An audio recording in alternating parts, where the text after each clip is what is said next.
Hello friends, ഉച്ചയൂണിന് പെട്ടെന്ന് നമ്മുടെ വീട്ടിൽ ആരെങ്കിലും വന്ന് കയറി വന്നാൽ എന്തുണ്ടാക്കും എന്ന് വിഷമിച്ചിരിക്കേണ്ട കാര്യമില്ല. പെട്ടെന്ന് തയ്യാറാക്കാനും പറ്റും. ടേസ്റ്റിൻ്റെ കാര്യത്തിൽ ഒട്ടും പിന്നിലല്ല.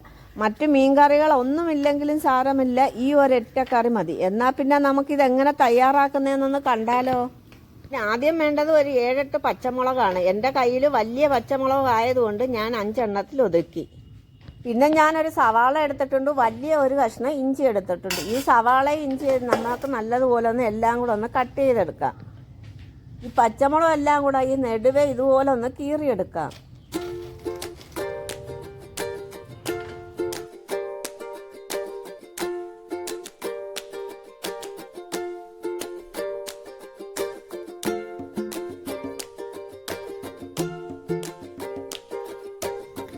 ഇതെല്ലാം ഒന്ന് അരിഞ്ഞ് കിട്ടിയിട്ടുണ്ട്. ഇനി നമുക്ക് എന്താ വേണം, ഒരു പാത്രത്തിലാട്ട് നമുക്ക് കുറച്ച് തൈര് എടുക്കാം.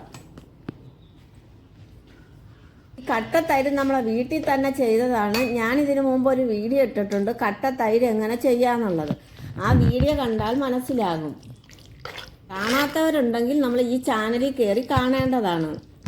ഇനി ഇതിനകത്തോട്ട് നമുക്ക് നല്ല ഉപ്പൊക്കെ ഇട്ട് കൊടുത്ത് നല്ലതുപോലെ ഒന്ന് മിക്സ് ചെയ്യാം. ഞാൻ പരലുപ്പായതുകൊണ്ടാണ് അതിൻ്റെ നീരൊഴിച്ച് കൊടുത്തേക്കുന്നത്.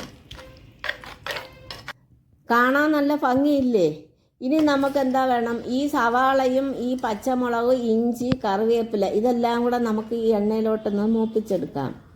അതിനായിട്ട് ഞാനൊരു പാനടുപ്പി വെച്ചിട്ടുണ്ട്. അതൊന്ന് ചൂടായി വന്നപ്പം കുറച്ച് വെളിച്ചെണ്ണ ഒഴിച്ചു കൊടുത്ത്, വെളിച്ചെണ്ണ ഒന്ന് ചൂടായി വന്നപ്പോൾ 1/4 ടീസ്പൂൺ കടുക് ഇട്ട് കൊടുത്ത്, 1/4 ടീസ്പൂൺ ഉലുവ ഇട്ട് കൊടുത്തിട്ടുണ്ട്.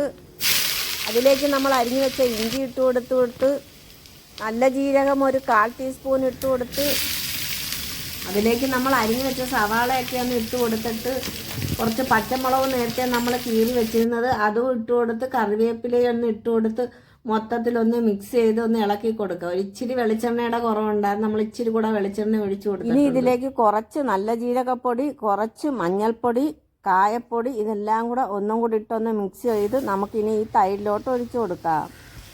തൈരിലേക്ക് നമ്മൾ നേരത്തെ ഉപ്പൊക്കെ ചേർത്ത് വെച്ചതായതുകൊണ്ട് ഇനി നമ്മൾ ഉപ്പൊന്നും ഇടുന്നില്ല.